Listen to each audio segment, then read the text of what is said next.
زي ما وعدتكم هنكمل السلسلة بتاعت أنواع الشموع، والنهاردة هنتكلم عن شمع الأموك أو شمع البرافين. هو شكله بيبقى كده ناشف، والشمع ده موجود في كل البلدان العربية، فهو يعتبر جوكر موجود في كل حتة. ويعتبر السعر بتاعه مش غالي قوي، هو سعر رخيص. يلا بينا نتكلم عنه بالتفصيل ونعمل تجارب كده سوا، سواء كان بيستقبل العطر ولا لا، بيستقبل الألوان ولا لا، وفي نفس الوقت هل ممكن نخلطه مع أنواع تانية من الشموع ولا لا. يلا بينا نبتدي.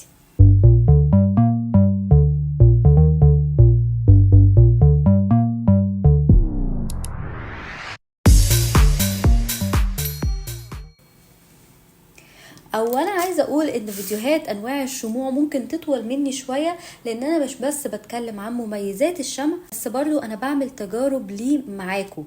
يعني انا بوريكم لو ممكن اخلطه مع الوان، ممكن اوريكم لو ممكن اخلطه مع عطر، مع انواع تانية من الشموع. فممكن الفيديوهات دي تطول مننا شويه، بس هي الفكره بتاعتها ان انتوا تتفرجوا على فيديو واحد تاخدوا المعلومات كلها، ومش محتاجين تقعدوا تتفرجوا على اكتر من فيديو. فبليز اتفرجوا على الفيديو لغايه الاخر، لان انا ساعات بيجيلي اسئله بحس ان انا جاوبت عليها في الفيديو، وبرضو بتجيني نفس الاسئله، فحاسه ان انتوا بتتفرجوش على الفيديوز لغايه الاخر. فبليز دو عشان تاخدوا المعلومه كامله. النهارده عايزين نتكلم عن مميزات شمع الأموك. مبدئيا انا زي ما قلت هو متوفر في كل البلدان العربيه، وسعره رخيص، ما يعتبرش من الشموع الغاليه، لانه هو صناعي. يعني الشمع نفسه او نوع الشمع مش شمع طبيعي، شمع صناعي من مستخلصات بتروليه، فعشان كده هو مش غالي. بس انا عايزه اقول حاجه، النوع ده من الشمع عاده ما بنخلطوش بعطر ليه او بزيت عطري، لانه هو مش كويس للتنفس. فانتوا لو عايزين تستعملوه بتستعملوه في الحاجات الصغيره دي، اللي هي زي التوزيعات او الحاجة اللي هي بتبقى زي الديكور، علشان الناس عادة بتشغلها لفترة قليلة، فمش هتبقى مضرة ليهم. بس انتوا لو فكرة المشروع بتاعكم ان انتوا عايزين حاجة تبقى زي كويسة للناس، وللناس اللي عندها مشاكل في التنفس او الاطفال او الكبار في السن، فانا منصحش ان انتوا تعملوا شمع كوبايات بعطر باستخدام الاموك، هيبقى موضوع مش صح خالص. وبرضه هو بيعمل ريحة غريبة وبيكتم العطر. فدي اول معلومة، هو يعتبر من الشموع الغير طبيعية، ما بيستقبلش عطر او بيكتمه، وفي نفس الوقت مش كويس للتنفس، فبلاش الشمع ده مع العطور. طيب ممكن نستعمله في ايه؟ زي ما قلت ممكن نستعمله في توزيعات الافراح او توزيعات اعياد الميلاد او توزيعات السبوع. فيلا نبتدي مع اول تجربة، وهي ان احنا نسيحه لوحده. عندي القالب ده اللي احنا كلنا بنحبه، فهو ده اللي هنستعمله في الفيديو بتاع النهاردة. معلومة كده صغيرة ممكن تفيدكم في الشغل، لما تيجوا تشتروه يا ريت ما تشتروهوش بلوك كده، اشتروه اوريدي متقطع عشان يبقى اسهل لكم في الشغل، لان هو بصراحة متعب عبال ما تقطعوه وتكسروه حتت صغيرة. فالاحسن بدل ما تشتروه كله كده على بعضه، اشتروه متقطع. هجيب بقى حاجة زي كده اسيح فيها، والمعروف ان شمع الاموك او شمع البرافين درجة انصهاره عالية، فبياخد وقت عبال ما يسيح. هسيح الكمية كلها علشان انا محتاجاها في تجارب النهاردة، فممكن اسيحها كلها، وبعدين اقسم جزء نلونه وجزء نعمله سادة من غير اي الوان، وجزء نخلطه مع انواع تانية من الشموع. فعشان كده هسيحها كلها النهاردة معاكم.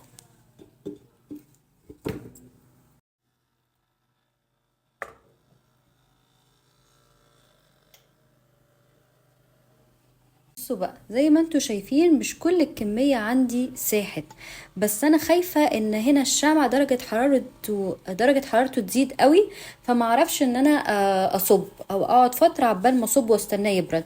فبعمل ايه؟ فببتدي اصب من دلوقتي. انا قست درجة حرارته لقيتها تقريبا 70، فده مناسب، ممكن ابتدي اصب واكمل الباقي بعدين. زي ما انتوا شايفين هو ساح، صبيته على طول، انا ما اضفتش ولا عطر ولا لون ولا اي حاجة، انا عايزة اشوف شكله من غير اي اضافات. هجيب قالب تاني نجرب فيه لو حطينا لون. بصوا ده قالب القلب اللي هو زي اللي ورا ده.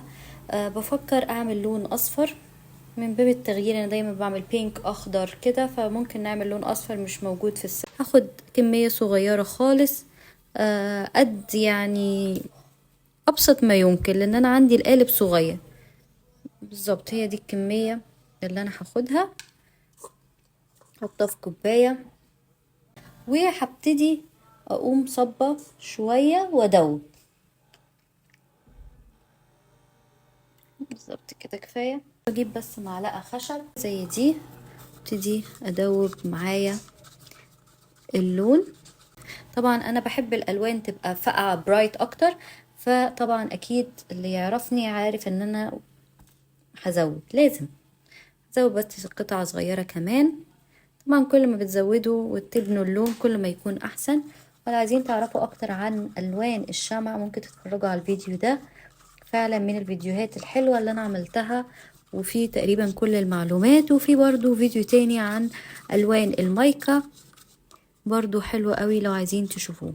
زي ما انتوا شايفين اللون بدأ يبان. ممكن نسيبه كده وممكن نزود كمان. انا حاسة ان انا محتاجة ازود حاجة بسيطة كمان. حجم ده كمية تعتبر لطيفة، زودها. بصوا اللون. ممكن بقى نبتدي نصب، بس طبعا اي مرة بصب فيها لازم برضو بشوف درجة الحرارة، بختبر درجة حرارة الشمع معايا.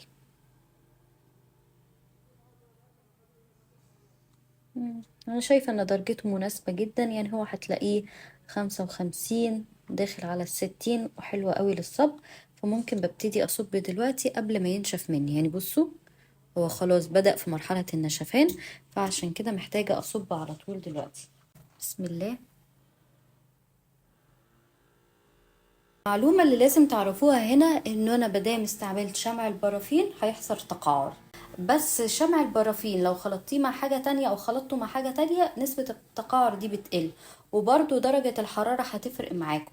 لو حطوه على درجة الحرارة المناسبة زي ما انا عملت نسبة التقاعر بتاعته هتكون اقل.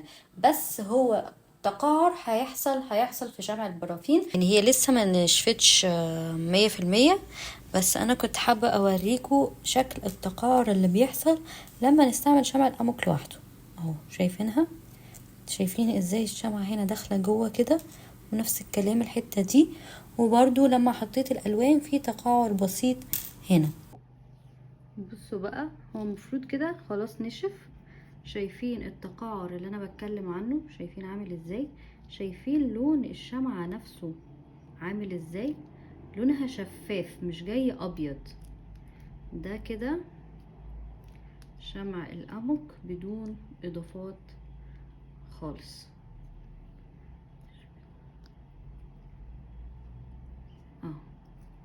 ده شمع القمق، اللون بتاعه زي ما بقول جاي على شفاف شوية.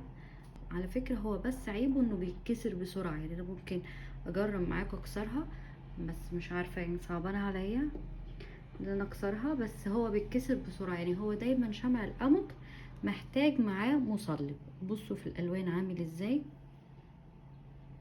برضو يعتبر شكله حلو مش وحش، بس مش ساطع زي التانيين. استنوا اوريكم مثلا مقارنة. بصوا مثلا ده الشكل ده والشكل ده. للأسف هكسرها قدامكم عشان تشوفوا. بصوا تتكسر بسهولة جدا. يعني انا عملت لها كده بس مش بجامد بقى، مش بتخانق معاها، انا عملت كده اتكسرت. فهو ده للأسف عيوب شمع القمق، ان هو محتاج مصلب، ما ينفعش يبقى لوحده عشان الشمعة بتتكسر بسهولة زي ما انتوا شايفين كده. طيب ايه هو المصلب اللي بستعمله؟ بستعمل معاه شمع النخيل، واتكلمنا قبل كده وعملنا مع بعض شمع القمق مع النخيل. بس نرجع برضو نقول هو ده شمع النخيل.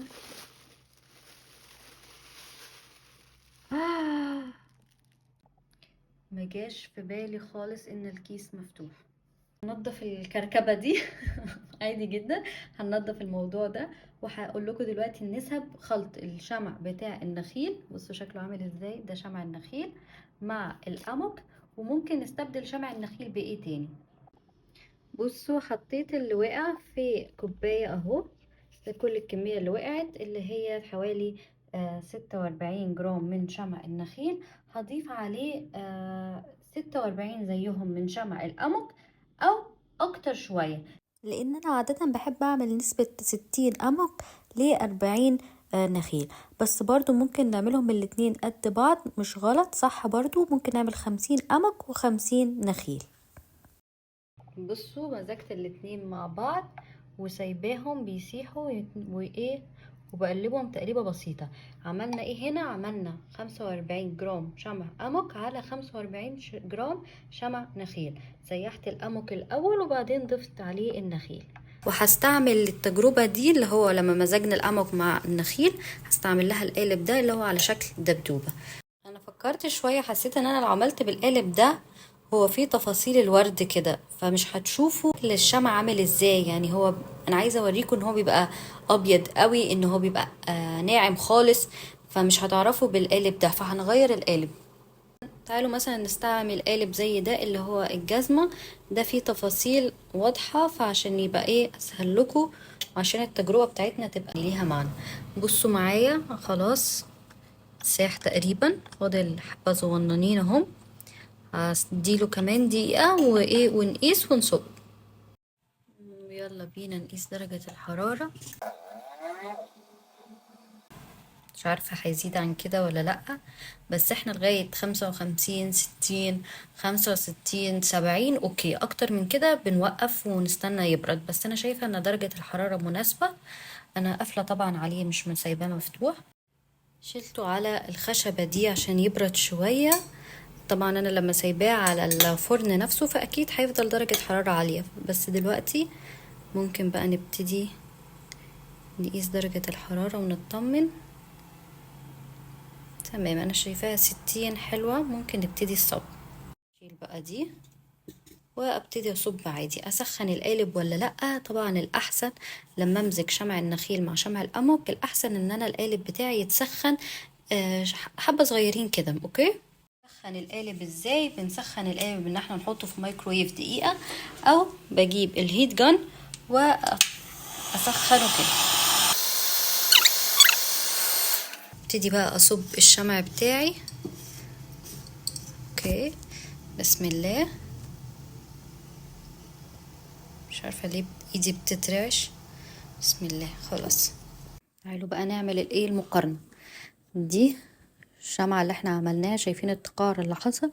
طبعا هنا تقريبا مفيش تقاعر خالص، الشمعة مستوية معايا. تعالوا نشوف اللون بتاعها عامل ازاي. نعمل امولدنج سوا، شوف شكلها وملمسها وقوامها وكله اهي. بصوا الفرق، شايفين الملمس، شايفين القوام. يعني دي اللي عملناها من غير شمع النخيل، ودي اللي عملناها بشمع النخيل. اوكي، وبصوا شايفين اللون هنا واللون هنا عامل ازاي من غير شمع النخيل، وده باستعمال شمع النخيل. شايفين اللمعان اللي في الشمعة نفسها والملمس ده؟ شايفين الملمس ده؟ ده صعب ان انتوا تعملوه بشمع القمق لوحده. طبعا زي ما انتوا شايفين الشمعة يعني صلبة، يعني فاهمين، مش هتتكسر بسرعة، مش هتبوظ، مش هيجرالها اي حاجة. لو حابين تعرفوا اكتر عن شمع النخيل او شمع الصويا هتلاقوا سلسلة البلاي ليست دي فيها كل الفيديوهات عن الشموع بانواعها كلها. اشوفكم في فيديو جاي على خير. باي باي يا حلوين.